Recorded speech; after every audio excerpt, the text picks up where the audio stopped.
খাস কলকাতায় কি ঘটেছে শুনুন। কাজ বুঝতে এসেছিলেন, অসুস্থ হয়ে পড়লেন বিএলও। যেটা জানা যাচ্ছে যে কলকাতা পুরসভার 34 নম্বর ওয়ার্ডের অনিমেষ নন্দ বিএলও হিসেবে কাজ করতে এসেছিলেন এবং তিনি কাজ বুঝছিলেন। সেই সময় তিনি অসুস্থ বোধ করেন। সুপারভাইজারের কাছে তখন তিনি ছিলেন, কাজ বুঝছিলেন, আর সেই সময় অসুস্থ বোধ করতে থাকেন। সহকর্মীরা তড়িঘড়ি অনিমেষকে একটি নার্সিং হোমে নিয়ে যান। অনিমেষের সহকর্মী যারা, তারা বলছেন যে কাজের প্রবল চাপ, আর সেই কারণে এই অবস্থা। এত চাপ আর নিতে পারছেন না অনিমেষ।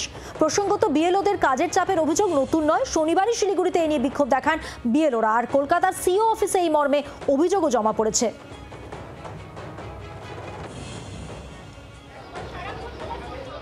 দিনের পর দিন একটার পর একটা নির্দেশ আসছে, এখন একটা নির্দেশ আসছে, তার পরক্ষণে আরেকটা নির্দেশ আসছে।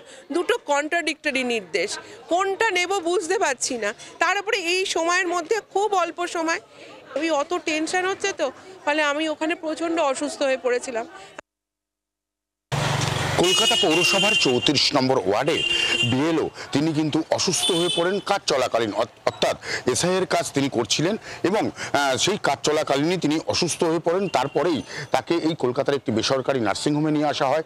তার সঙ্গে ছুটে আসে তার সহকর্মী যারা ছিল, তারা প্রত্যেকেই। তারা কিন্তু বারবার করে যেটা অভিযোগ করছেন যে তাদের যে কাজের প্রেশার দেওয়া হচ্ছে সেটা তারা নিতে পারছেন না। ঠিক সেই কারণেই আজকে তাদের ডাকা হয়েছিল এবং সেখানে সেই মিটিং চলাকালীনই তিনি কিন্তু অসুস্থ হয়ে পড়েন। তার ব্ল্যাকআউট হয়ে যায়। তাকে তড়িঘড়ি তাকে এই বেসরকারি নার্সিংহোমে নিয়ে আসে, ছুটে আসে বেলেঘাটা থানার পুলিশ। যদিও তার পরিবারের তরফ থেকে এবং বা তার বিএলও যারা অন্যান্যরা ছিল তাদের তরফ থেকে কোনো রকম অভিযোগ কিন্তু এখনো পর্যন্ত করা হয়নি।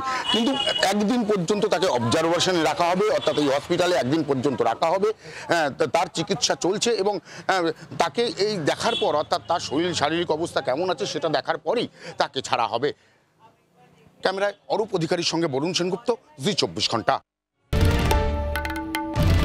বাংলার আওয়াজ, বাঙালির আবেগ, জি 24 ঘন্টা।